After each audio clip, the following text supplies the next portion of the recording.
for the answers. Question about sister asking about her jewelry. Does she pay zakat about that for that or not? Her gold and silver and everything. And zakat fi khuli al-mar'a.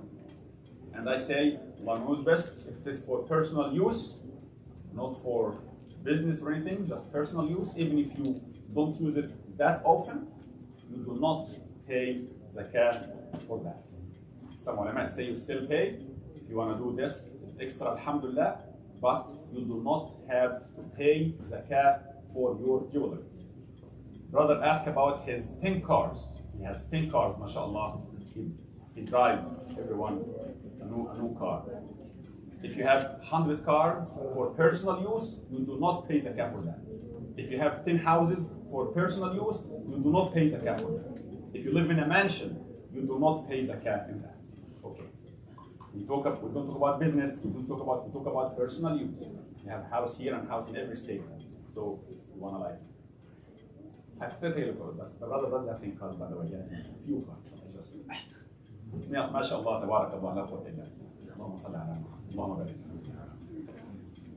A brother asked about giving his zakat to his son who's in need, an adult son. إذن لا ندفع زكاة عن السيارات، عن البيوت، عن القصور ما دامت الاستخدام الشخصي وليس للتجارة. A brother asked about giving zakat to his son. Now, we do not give from zakah money to sons, daughters, grandchildren, or parents, grandparents. It's our obligation to take care of them. If you're obliged to take care of somebody, you cannot give from your zakat. Your zakat for the poor, for the 8 categories, other than your parents, grandparents, children, grandchildren. لا تعطى الزكاة لأصل ولا لفرع، أبوين وإن علوا ولا أبناء وإن سفوا. لا تعطى الزكاة لهم. We do not give. And think about it. 1/40 you give to poor. So you still have 39 slices. You save it. And you don't want to give your son from that. You give your son from your sadaqah. That's number 1. Number 2, the only exception, you can give your child from your zakat, or you can give your father from your zakat, is number 1, they are eligible for getting zakat. And number 2, you don't have any other money other than this zakat. For example, someone who has business, store, and it's time for zakat, and he doesn't even have enough cash. He will have to give from what he's selling as long as it is good for the poor and beneficial for the poor. And he doesn't have any cash, or he has little cash, then you might give to him.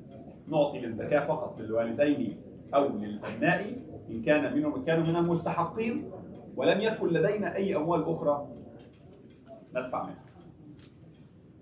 إذا الأصل, we do not give zakat to parents, we don't give zakat to children, we give them from our own wealth because it's our obligation to take care of them. And it is obligation over the rich father to take care of his children, even though adults, if they need, he or she support. And here, just by saying that, you do not give zakat to your, as we said, dependents. However, a wife can give zakat to her husband. Let's say a wife is rich, her husband is eligible, she can give zakat because she's not obliged to support him. Actually, one day, a woman came to Rasulullah alayhi salatu wasalam. At the door, Bilal. She said, Ya Bilal, go ask the Prophet if I can give zakat to my husband and don't mention my name. جاءت امرأة وقالت لبلال اسأل رسول الله إن كنت أعطي الزكاة لزوجي ولا تذكر اسمي. Bilal entered the place. Rasulullah said, Ya Rasulullah, a woman outside asked me about this and that. And the Prophet asked, what's her name? And Bilal said, Zainab.